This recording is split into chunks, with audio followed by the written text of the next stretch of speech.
We've got, joining us now to review the newspapers around the world, we've got Emmanuel, Action, Great Malabite, Ogenekewe, Efedi. Good morning, Rufai. Good morning, Ayo. Good morning, Kay. Kayode Akintemi. Good to see you on the Friday.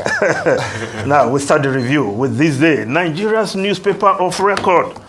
Now, just before the lead story, federal government to Obaseki. Time for politics is over. Lashes Edo governor for alleged underperformance. Of course, I was expecting that repost. You don't hit the government and somebody will just keep quiet. But this is not the first time Governor Obaseki had to speak truth to power. And the last time he talked about the printing of money, aka ways and means. Of course, under the Buhari administration, he was tongue-lashed. But today, we know better. And it was only alerting the nation that the CBN was printing money beyond the legally accepted threshold at that time. Perhaps in the fullness of time, somebody will come and say, Obaseki was right, the government was wrong. But what he talked about, not enough planning went into the removal of subsidy. And we know it was done off the cuff on Inauguration Day. And of course, we had to live with the consequences. But that is not to say subsidy should not have gone at the time it did. But not enough planning was done to mitigate the impact on Nigerians, especially the poor masses who are now groaning under the pains, the pangs of subsidy removal. Now, we look at the lead story. Tinubu, I am interested in peaceful resolution of Niger crisis, but open to all options. Advises Islamic scholars to fast-track discussion with junta. Hints many countries ready to use force to dislodge coupists. Information Minister encourages further talks. I am optimistic about this intervention. Lower posits, food, medicine, trucks pile up at border over sanctions. Yes, the Nigerian crisis. Yes, our president, Bola Ahmed Tinubu, has said, well, he's under pressure by other leaders, but he's the one that is putting the brakes on military action. But all options are still on the table. We encourage our president to please continue on the path of dialogue so that this issue, the restoration of democratic rule in Niger, can be done through dialogue without firing a single shot. Now, the Daily Sun also reporting this paper, Tinubu sends Muslim clerics for more talks with Niger junta, while the independent newspaper, the Daily Independent newspaper, as ECOWAS chair, I am under pressure to act fast. Tinubu asks Islamic leaders to expedite action in dialogue with junta. Now, the Daily Trust newspaper reporting Niger crisis, cow, sheep shortage looms as border closure bites harder. Supply reduced by 50% in Borno, 70% in Katsina. My dates in 4 trucks grounded. A trader. Now, the largest cattle market in Jigawa, desolate. Tinubu asked clerics to dialogue further with junta. Now, you see the pictures in front page of the Daily Trust newspaper. What it tells you, cows, sheep coming from the north, from our brothers in the north, who also rely on their brothers across the border. So, you see how intertwined we are with Niger Republic. They are our brothers, and a war between Nigeria and Niger under any guise will not benefit anybody. Rather, it will bring more suffering, pains on both sides of the border, the long border between Niger and Nigeria. Now, just below the photograph, working for 1 hour shows you are employed. MBS tells Nigerians. Yes, the Nigerian Bureau for Statistics released the figures yesterday. And our unemployment rate is put at 4.1%. Wow.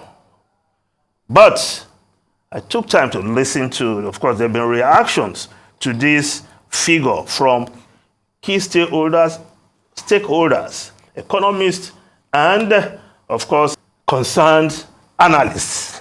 Now, one of those who reacted, Atedo Peter Side, yes, Atedo Peter Side, we know him, investment banker, boardroom guru, in his tweet. According to StatSense, South Africa's unemployment rate is 32%. We, that's Nigeria, have brought us down to 4.1%. The only catch is that we brought unemployment crashing down because NBS Nigeria changed methodology, definition of unemployment. I don't know whether to laugh or cry. Mr. Tedu Peter said, no need to laugh, no need to cry.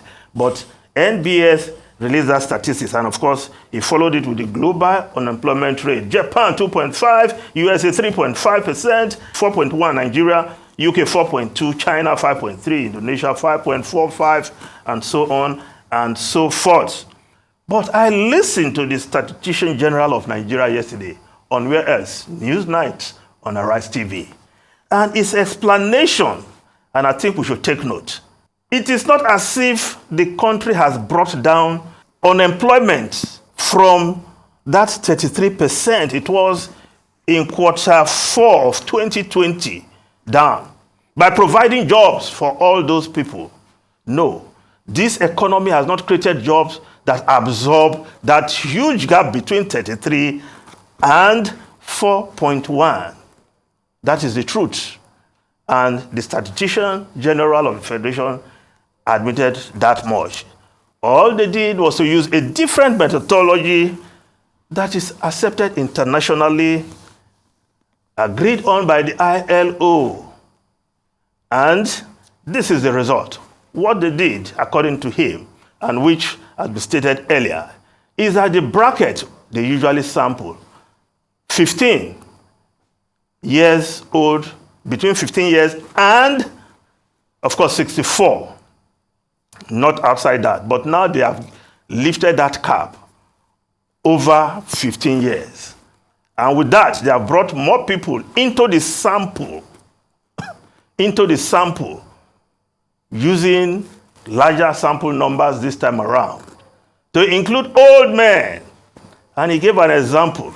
Well, he did not mention the name, so I shouldn't mention the name also, of a multimillionaire who owns a university, runs one of the best universities in the country right now, and is approaching 90 years, if not over. It's over 90 years. He works for 4 hours every day. So he too is part of the sample now. But if anybody is celebrating this, whether you are a minister or you are in government, that we have now brought employment down from 33 to 4.1, that is fraudulent, because we have not created jobs for all those boys, you see around your neighborhood. I see around my neighborhood and all over the place. Everywhere. So to celebrate this as bringing down unemployment is fraudulent. But a new methodology has been used that remove the cap of those sampled from 64. Now even 65, 69, 71 years who are still working and earning money. Emmanuel, let's please tell everyone what you said Boston said, Ayo. In terms of, because it's a very apt way of describing it. Quote from him. He talks about the fact that if you go to the doctor and you have a BP of about 190 to 140, but you tell him you have 120, 80, who will die? It's you. It's the person who is giving wrong information. So we're not able to, we won't be able to plan properly. I'm not classifying the information as wrong, because explanations have been given. Oh yes, it's not wrong. It's how they have arrived at this. Realistic. And the Statistician General was honest enough to say, look, this figure does not mean we have created jobs for that mass of unemployed. You're back to the same issue that Boston is referring to. You use a faulty equipment to check your blood pressure, and it tells you... Is the methodology faulty? The methodology... Our economy is not producing as much as other economies that use this methodology. I've lived in the UK for many years. I've lived in the UK for many years. No, I think also part of the methodology should be, let them also, in the spirit of stats, Yes. release monthly or weekly job creation numbers in the country. Maybe they will get. Maybe they will get. No, but, let's see. But another question you asked. Because you see, you know why what is being done now is scary. It's because, and I will tell you why. It's just political sound bites. Because hang on. But we're here to tell the people the real situation.